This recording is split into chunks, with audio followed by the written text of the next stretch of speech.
think this should come as a shock to very few of you, if not certainly almost none of you, that when it came time to make the big decision, the Chicago Bears passed. They declined the fifth-year option on former number 2 overall pick Mitchell Trubisky. Now, you had to see this coming. Even if you want to use the defense of, you guarantee it for 2021, but it's only for injury or whatever the heck the terms are. Do you still want to take that risk even with this kid? I mean, the Bears kind of made their statement as an organization when they did what mediocre teams do, which was overpay to bring in somebody like Nick Foles. They made their statement. They said Mitch is not the guy. So this move should come as no surprise. And it is crazy to me to see how many of those first-round picks from that 2017 draft had their fifth-year options declined. Now, certainly, you will have those Bears fans out there that will say, hey, I'm going to put a positive spin on this no matter what because I'm a glutton for punishment. I'm accepting of the mediocrity of the midway, and I don't know any better because I want him to be the guy so bad. I need him to be the guy so bad. That if he goes out there and he balls out this year, then they'll know they've got the answer. He's there. And just stop. Stop. Full stop. God damn. 3 years is enough now. It absolutely is. 3 years is certainly enough.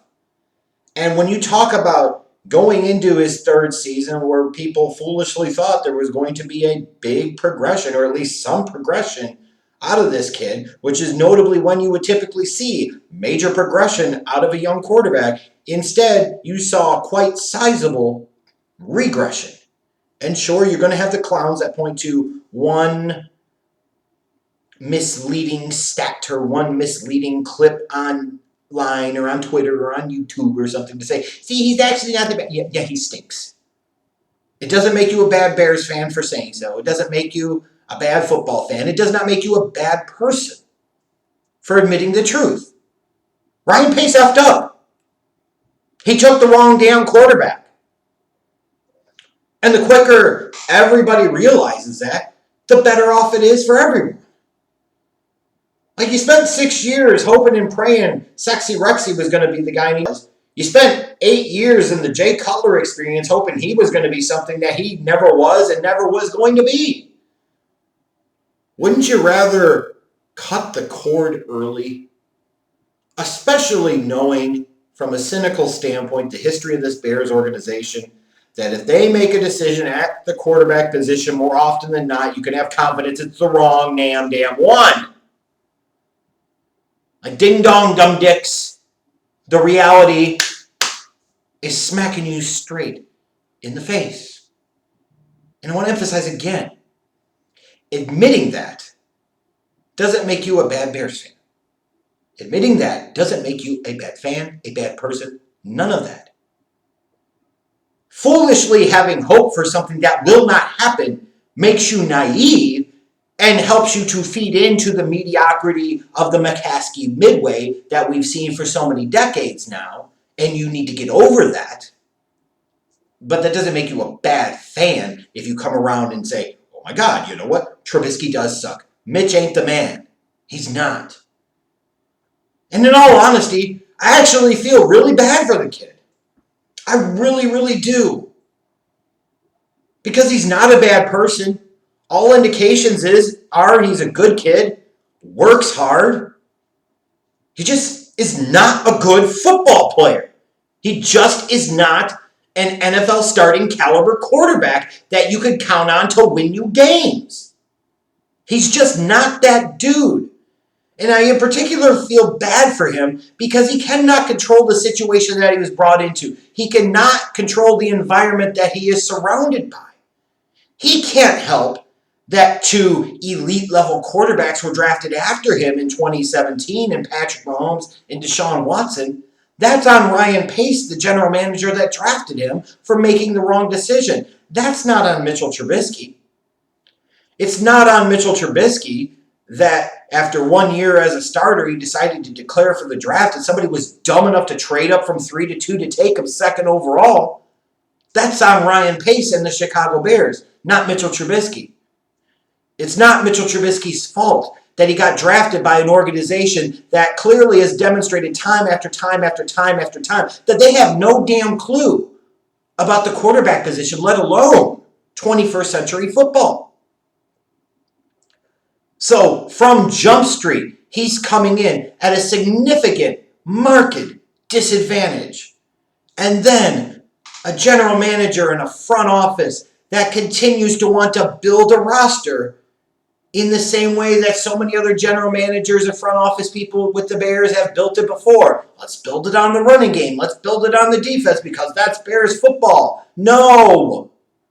Let's build it around a quarterback that can actually take this team on his shoulders and win some damn games. That's winning football. I don't want to see Bears football anymore. I want to see winning football. And there is a significant difference. Now, certainly the Chicago Bears are not the worst organization we've seen over the past 20 years or so. The Browns, the Jaguars, certainly take them to task on that. Hell, you could throw the Cowboys in that. And yes, I said it, over the past 20 years, the Bears are infinitely better as an organization because at least they've had more signature playoff victories. That's how pathetic the Cowboys have been. But at least the Cowboys have gotten the quarterback position right with Romo and then Dak, like back-to-back. Must be nice.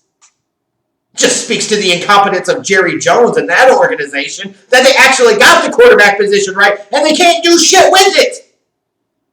The Bears, on the flip side, can't get the quarterback position right, get a lot of other positions right, but the most important one, the one that you have to get right, time after time after time, they get wrong.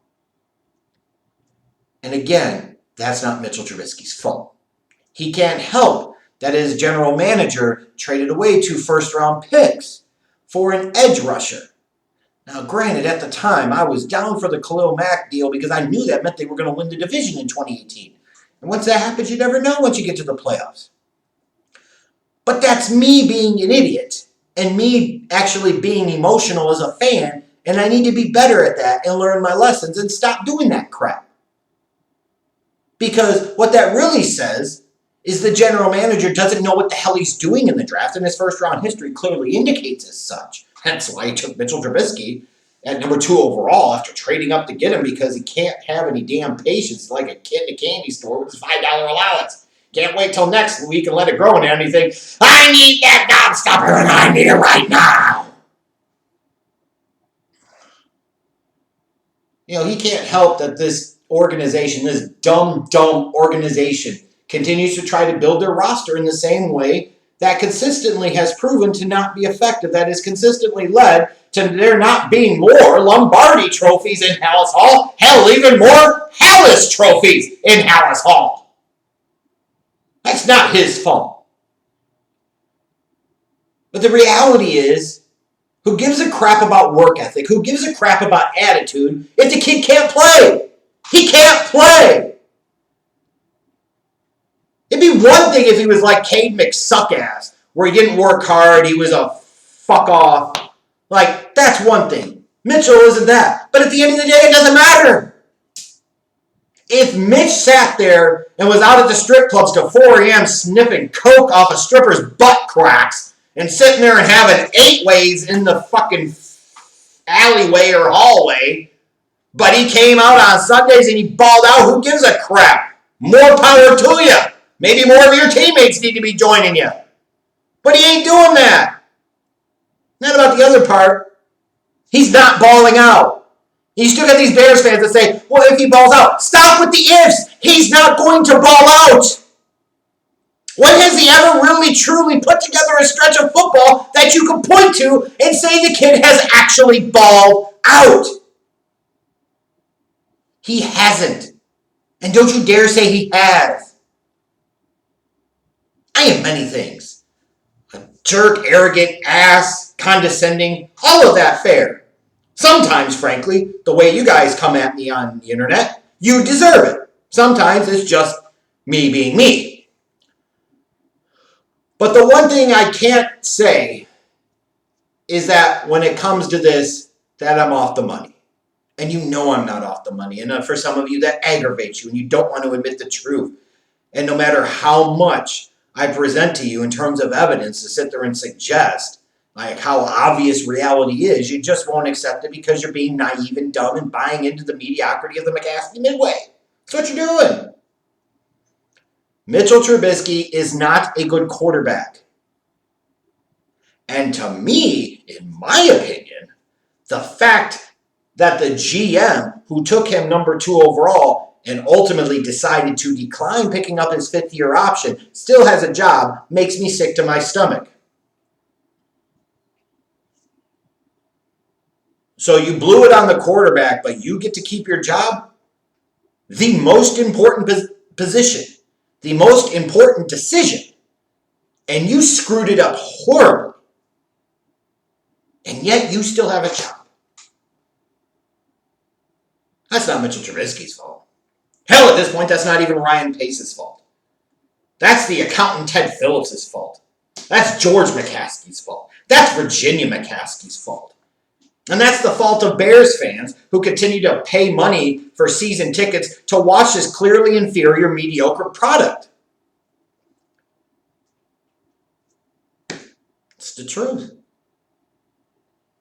But yeah, I feel bad for the kid. I wish him well. I actually hope Trubisky could go somewhere else and have a nice career as a backup or maybe a low-end Andy Dalton type of starter.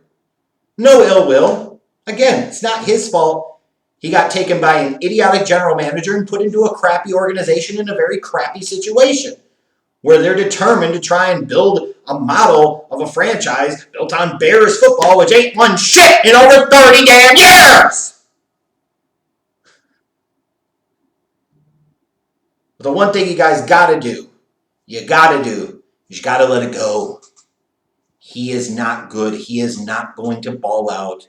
The quicker this organization moves on from him and eventually folds, that's a clown show in of itself. You got Andy Dalton and Cam Newton available on the market ultimately for nothing. And the Bears, instead of doing what the Cowboys did and only having to guarantee Dalton $3 million and give up no draft picks to get him, the Bears guaranteed most of what was left on Foles' contract, just spread it out over a couple of years, and had to give up a 4th-round pick for the right to do so. Why? Because they're impatient. Why? Because they're a clown show. That's not Trubisky's fault. He just isn't a good NFL quarterback. And it's crazy to ever think that this team should have picked up his 5th-year option. It's even crazier to think that all of a sudden he's going to ball out. I wish I could live in that delusional reality, but I can't. I'm a Bears fan, and I know better. And most importantly of all, so do you.